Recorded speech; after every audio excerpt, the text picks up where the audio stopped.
आटा चक्की का बिजनेस सुनने में काफी ज्यादा प्रॉफिटेबल लगता है। हमने इस पे पहले भी कई बार बात किया है, पर क्या वाकई में ये इतना ज्यादा प्रॉफिटेबल और इतना ज्यादा अच्छा बिजनेस है?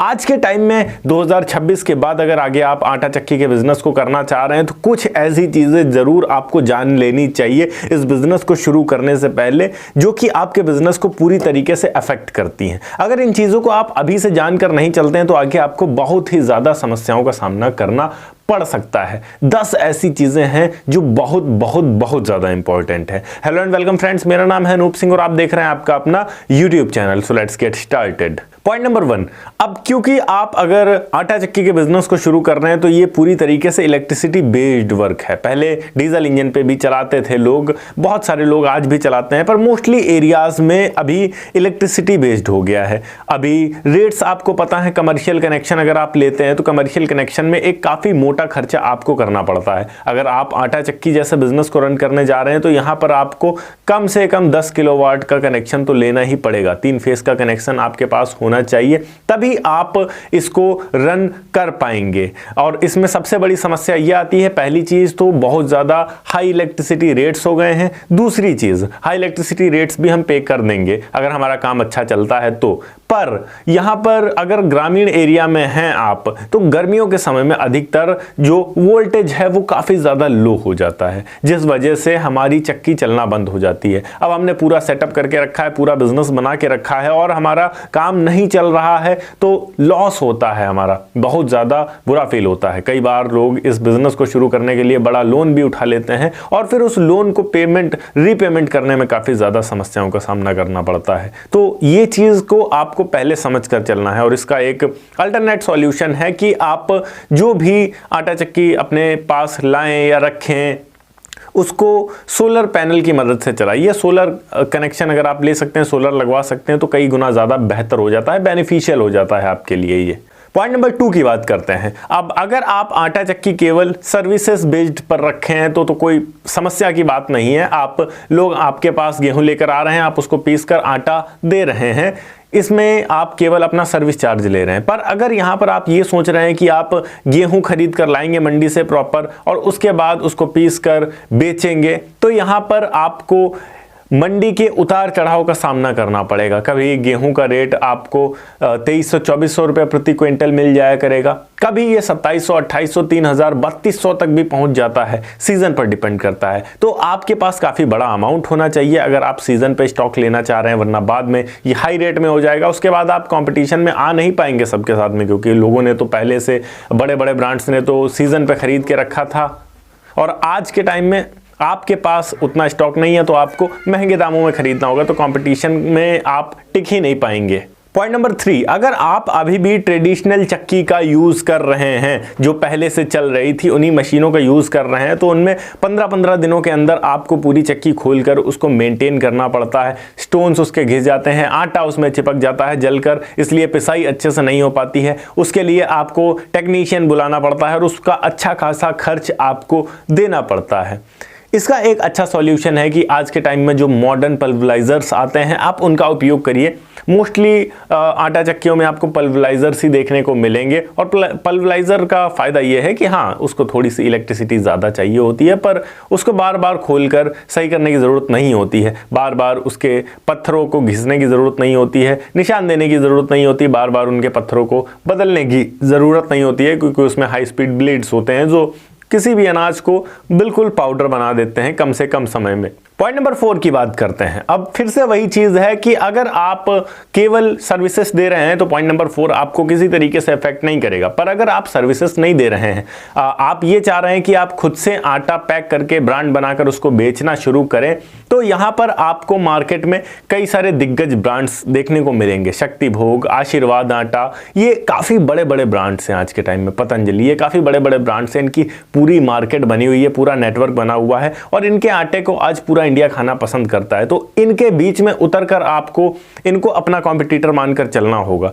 जिसके लिए आपको अच्छी पैकेजिंग करनी होगी, क्योंकि लोग जो हैं वो केवल और केवल पैकेजिंग पे मरते हैं ज़्यादातर। तो अच्छे से अच्छी पैकेजिंग, अच्छे से अच्छी एडवर्टाइजिंग आपको करनी पड़ेगी, तब जाकर आप इनके सामने कॉम्पिटिशन में टिक पाएंगे, अदरवाइज काफ़ी ज़्यादा मुश्किल होगा आपके लिए। पॉइंट नंबर 5, ये बहुत ज़्यादा इंपॉर्टेंट है, इसको आप ज़रूर समझ के रखिएगा। अगर आप आटा चक्की शुरू करना चाह रहे हैं तो किसी ऐसे एरिया में शुरू करिए जहां पर बहुत ज़्यादा भीड़ भाड़ ना रहती हो। कहने का मतलब ये है कि बहुत ज़्यादा कॉलोनियाँ ना हो, घर ना हो, रेजिडेंशियल एरिया ना हो, क्योंकि जब आटा चक्की या पल्वराइज़र चलता है तो वो काफ़ी ज़्यादा आवाज़ पैदा करता है और उस आवाज़ से आपके आसपास रहने वाले जो भी पड़ोसी लोग हैं उनको काफ़ी ज़्यादा समस्याओं का सामना करना पड़ेगा। क्योंकि अगर आपके पास ज़्यादा स्टॉक है, ज़्यादा आटा आपको पीसना है तो आप पूरी पूरी रात भी चला सकते हैं, चलाना पड़ेगा कई बार आपको। वैसे में काफ़ी ज़्यादा कंप्लेंट्स आ सकती हैं और फिर लीगल एक्शन भी लिया जा सकता है, आपको वहाँ से चक्की हटानी पड़ सकती है। इसलिए किसी ऐसे एरिया में रखिए जो खाली हो, सुनसान हो, या फिर मार्केट एरिया हो जहाँ पर इतनी ज़्यादा भीड़ रहती हो कि आपकी चक्की की भी आवाज़ वहाँ छुप जाए, वैसे एरिया में। पॉइंट नंबर 6 की बात करते हैं। बहुत सारे मेरे मित्र जो आटा चक्की पे पहले कभी काम कर चुके हैं उनको ये चीज़ पता होगी कि जब भी आटा पीसा जाता है तो टेम्परेचर को मेंटेन रखना बहुत ज़्यादा इंपॉर्टेंट होता है। टेम्परेचर अगर बहुत ज़्यादा बढ़ गया तो जो आपका आटा है, गेहूं पीसते पीसते जो आपका आटा है वो जल जाता है तो काफ़ी ज़्यादा कम भी हो जाता है। आधा किलो 1 किलो तक फ़र्क पड़ सकता है अगर 40 से 50 किलो आप पीस रहे हैं। तो जब कस्टमर को वापस देना होगा, वो गेहूं लेकर आया फॉर एग्जांपल 40 किलो और आप उसको वापस दे रहे हैं 39 किलो, 39 किलो, तब वो आपसे सवाल पूछ सकता है कहाँ गया गेहूं। और उस वजह से कई बार मतभेद भी हो जाता है ग्राहक में और हम में, चक्की चलाने वालों में। उस वजह से काफ़ी ज़्यादा समस्याओं का सामना करना पड़ सकता है। तो वो चीज़ को आपको पहले से समझ कर रखनी है। जो भी आए उसको आप क्लियरली ये बताते भी रहें कि ऐसा होता है।